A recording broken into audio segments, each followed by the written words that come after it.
Dear KK, आज मुझे आपको थैंक यू कहना है। कुछ दिनों पहले एक परफॉर्मेंस के बाद केके आप हमें छोड़कर चले गए। You are just 53।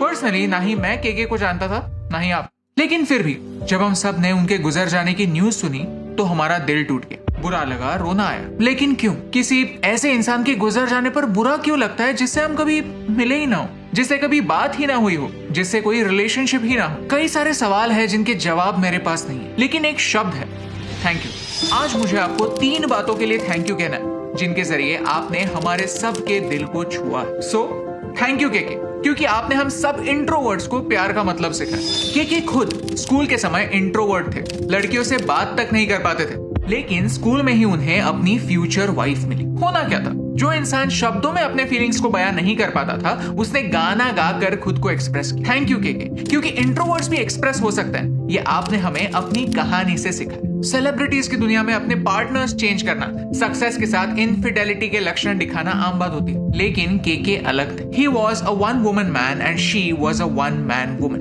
और ये क्वालिटी सैक्रिफाइस के बगैर हासिल नहीं हो सकती। स्कूल में और कॉलेज में केके सिंगिंग कॉम्पिटिशंस में पार्ट जरूर लेते थे, लेकिन उन्होंने एजुकेशन कॉमर्स में लिया। उनकी पैशन तो सिंगिंग थी, लेकिन उन्हें कॉम्प्रोमाइज करना पड़ा, सेल्स में जॉब करनी पड़ी बिकॉज ऑफ लव। वो कहते हैं कि जॉब करनी जरूरी थी, नहीं तो अगर मैं कहता कि मैं गाता हूं तो मेरे फादर इन लॉ कहते कि गाता तो मैं भी हूं, काम क्या करते हो। ये बात है 1990s की, जब सिंगिंग एक करियर ऑप्शन नहीं था, तो उन्होंने अपने सपने को अपने प्यार के लिए ब्रेक दे दिया। लेकिन पिक्चर अभी बाकी थी। कहते हैं you can take a singer out of music but you can not take music out from a singer. आज हम केके को उनके फेमस गानों के लिए जानते हैं, लेकिन उनका स्ट्रगल नहीं जानते। बहुत ही कम लोगों को पता है कि फिल्मों में गाना गाने से पहले केके ने 11 अलग अलग भाषाओं में 3500 से ज्यादा एड के जिंगल्स गाए थे। स्ट्रगल सबको करना पड़ता है, खुद के आवाज की तलाश में सबको निकलना पड़ता है, और इतने सारे स्ट्रगल के बाद उन्हें ए.आर. रहमान के साथ काम करने का मौका मिला। फिर 1999 में हम दिल दे चुके सनम में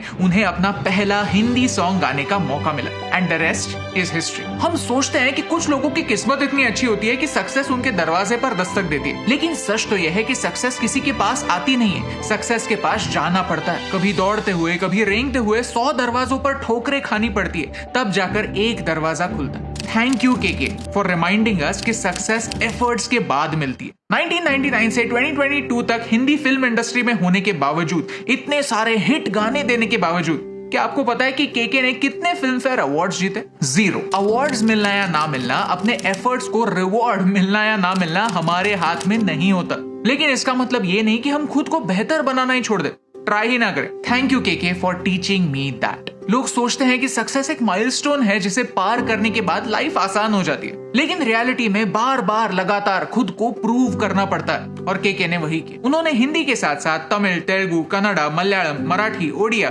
बंगाली, गुजराती और असमीज भाषाओं में भी गाने गाए। अपने पूरे करियर में 700 से ज्यादा गानों को केके ने अपनी आवाज में इमॉर्टलाइज किया। यहाँ तक वो अपने लास्ट मोमेंट में भी एक कॉन्सर्ट में परफॉर्म कर रहे थे। जिन्होंने भी केके का कॉन्सर्ट अटेंड किया है वो सब यही कहते हैं कि केके 50 साल के थे, लेकिन उन्हें स्टेज पर देखने के बाद उनमें वही जज्बा, वही जुनून था जो एक 20 साल के लड़के में होना चाहिए। दैट वाज केके, एक ऐसा इंसान जो अपॉर्चुनिटी मिलने पर एटीट्यूड नहीं दिखाता, ग्रैटिट्यूड दिखाता। That was KK, the introvert, the lover, the voice of Indian youth. इस वीडियो की शुरुआत में मैंने एक झूठ बोला था। मैंने कहा था कि हमारा और केके का कोई रिलेशनशिप नहीं है, लेकिन ये सच नहीं, क्योंकि जब प्यार क्या होता है यही पता नहीं था, तब केके ने हमें प्यार करना सिखाया, हमें दोस्ती का मतलब सिखाया, फेयरवेल के समय लड़कों को भी रोना सिखाया। शायद हम में से कई फैंस केके को पर्सनली जानते ना हो, लेकिन इसका मतलब ये नहीं कि हमारा उनके साथ कोई रिलेशनशिप ही नहीं। जब कोई ऐसा इंसान गुजर जाता है जिसने उन इमोशंस को एक्सप्रेस करने में हमारी मदद की हो जो हम खुद एक्सप्रेस नहीं कर पाते, तब चाहे या ना चाहे हम इमोशनल हो जाते, क्योंकि उनका गुजर जाना गुजरते हुए वक्त की हमें याद दिलाता, एक कड़वी सच्चाई की हमें याद दिलाता कि आने वाले समय में हमारे दर्द को, हमारे खुशियों को, हमारे प्यार को, हमारी यारी को सुरीले लफ्जों में बयां करने के लिए हमारा यार नहीं हो। चलिए, बचपन से लेकर आज तक जो भी मेमोरीज केके ने हमें दी है, उनके लिए उन्हें थैंक यू कहते हैं, क्योंकि ये पल हमारे लिए अनमोल है।